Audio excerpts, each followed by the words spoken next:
You shot earlier today. It is just devastation from start to finish. I do want to emphasize, fortunately, your dad did make it out safely. How is he doing today?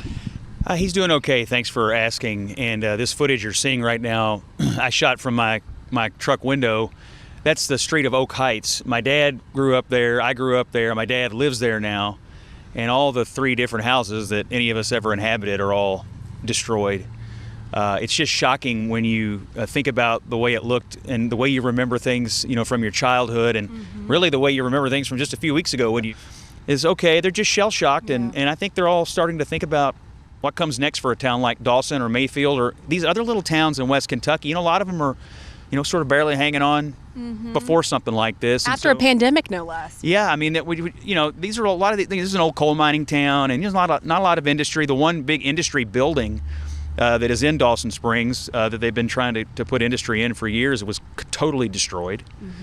And so you just start to think about the future and, what does a little town like this do when it's going to take years to rebuild, even a portion of this. What's up, everybody? Major Retired Richard Ojeda here. And this past weekend, America's heartland was hit with a series of tornadoes unlike we've ever seen before. And it seems like every couple of months, a new once-in-a-generation catastrophic event takes place, causing irreparable harm. And at some point, we have to accept that this is the new normal, and we must begin to address the core issue, the climate crisis.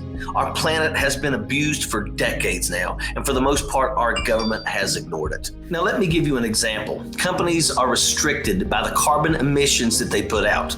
But did you know that they're allowed to just buy another company's emissions credit? And if they do that, they can bypass their own requirements. In fact, asswipe Elon Musk is one that is making billions off of this very policy. Since he owns Tesla, an all-electric car company, he sells the rights of the carbon credits from Tesla to other countries and cashes in.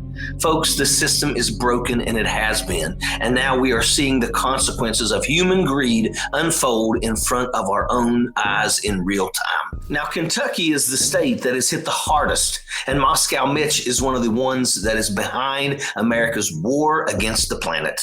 Moscow Mitch is for sale and has been for what seems like 100 years. This man is the most conniving snake in the history of the Senate, and he answers only to the Koch brothers and their billionaire allies. And in return, he gifts them any and every policy their wallets desire. Now, my critics will accuse me of politicizing a tragedy, and you're damn right that I am. Over 100 people have died, and do you think that these storms are over?